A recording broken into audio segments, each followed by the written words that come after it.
Hello, thank you for joining us on Channel 24 and this edition of Voices of Jonesboro. I have Councilwoman Ann Williams with us. How are you doing? Good, thank you. Let's remind everybody what ward you represent. I represent Ward 3. Generally speaking, that's the area around Arkansas State University. Its area extends from the area of the Country Club along Stadium to East Johnson Avenue and Clinton School Road, up to the area around Sage Meadows, Peachtree Avenue, then over to Fisher Street. Okay, certainly.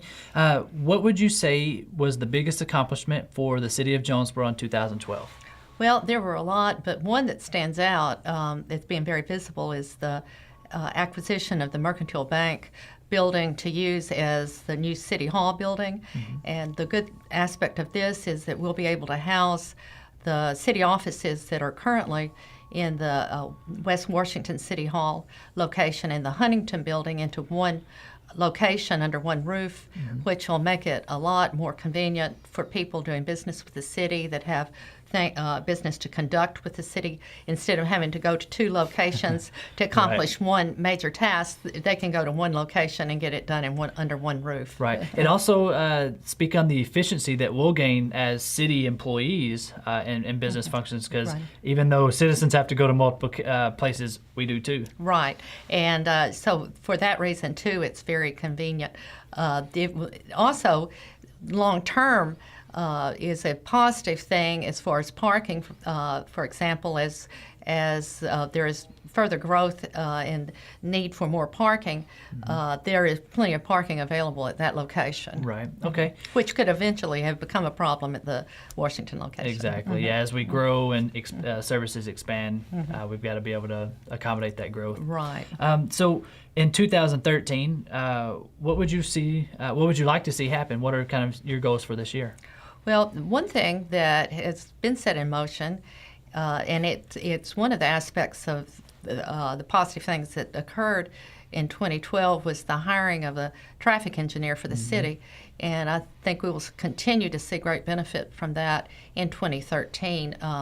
The new traffic engineer is Mark Nichols, and he began his work in the latter part of 2012, but immediately started doing some very positive things, including synchronization of lights on Stadium. In a recent presentation, he mentioned the traffic count, the ATD, on Stadium and some of the other thoroughfares, and it's amazing to hear this figure, but the daily traffic count on Stadium is 37,000, which is amazing in that is really the size of a large town that travels along that one thoroughfare in a day's time. Right. And so his goal, first off, was to synchronize lights there prior to the Christmas holiday rush going to the mall. And the people that travel along there now probably are recognizing the benefit, may not have realized why it was that it was moving so smoothly, but it is thanks to him and his work he's done as far as coordination of traffic lights there. Certainly. But this is something he's going to continue to do this year. The stadium, as I said, was the top priority because of the traffic count being the highest of any thoroughfare in town. Right. But second to that is Caraway, 31,000, I believe. Wow. Yeah. And so he's going to be working on that. And also on Johnson Avenue and Southwest Drive, which are the third and fourth highest traffic areas, thoroughfares. And this is done with some really advanced technology that he's utilizing as far as software that can coordinate traffic lights. Certainly. Now, obviously there's probably a whole book full of goals and stuff that we want to accomplish, but is that the only one you want to highlight, or you have others? Or? Well, also would like to, one of the goals, and I think that there is a plan, a long-term plan, and the mayor has this as far as sidewalks and work on the city sidewalks and a program to do that, because it's important to have means for citizens of Jonesboro to be able to walk to locations if they need to or wish to. And this is a part of the livability of any city. It's always been important. This is not a new idea. the idea of providing good sidewalks for citizens. It's a very standard or long accepted aspect of providing a livable community. Certainly.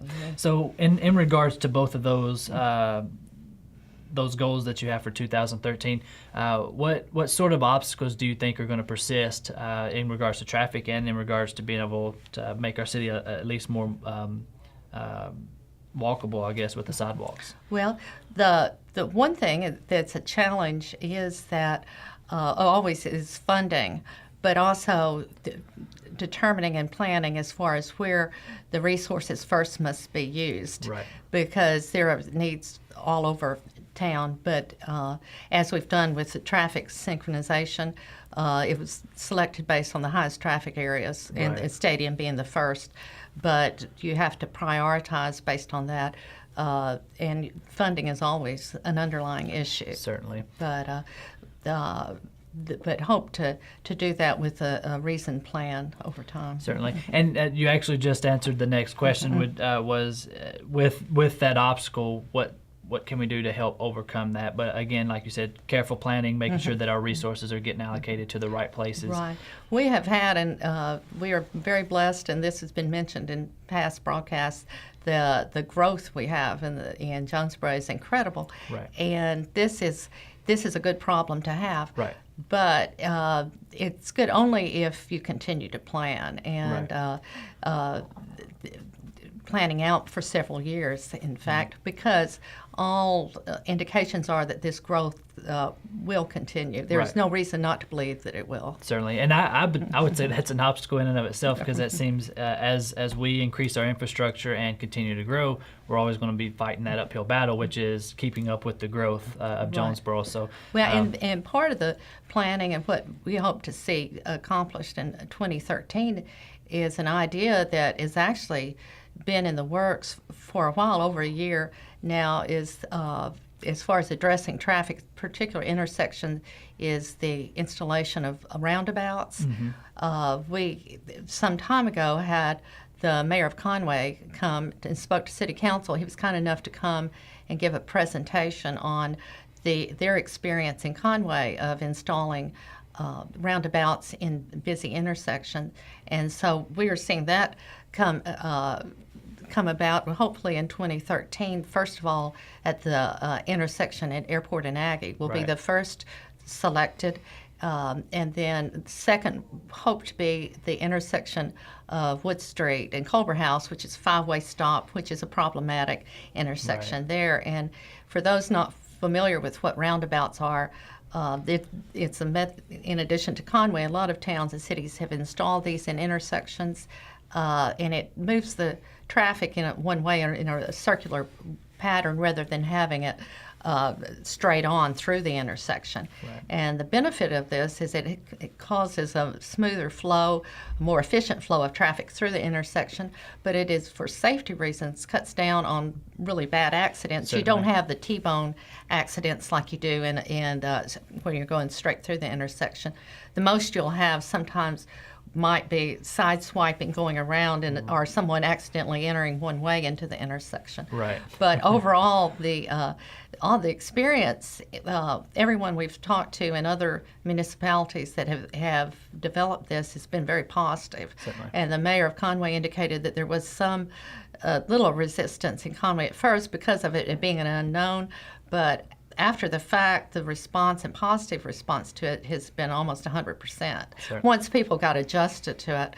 So this is why the idea is to install it into intersections where it'd be a benefit, that are busy enough that it would be beneficial, but not the busiest intersections in the town. So it provides, first of all, and this is how their experience in Conway was, that this gave drivers an opportunity to get used to it in practice in intersections before, attempting it ambitiously in a busier intersection. Right. Yeah, there's going to be a steep learning curve. But these are all things that continue in a positive way, I think, to deal with the issue of growth and all. And I think if you keep coming up with innovative ways of addressing this rather than just letting it happen without a plan or creative plan in place.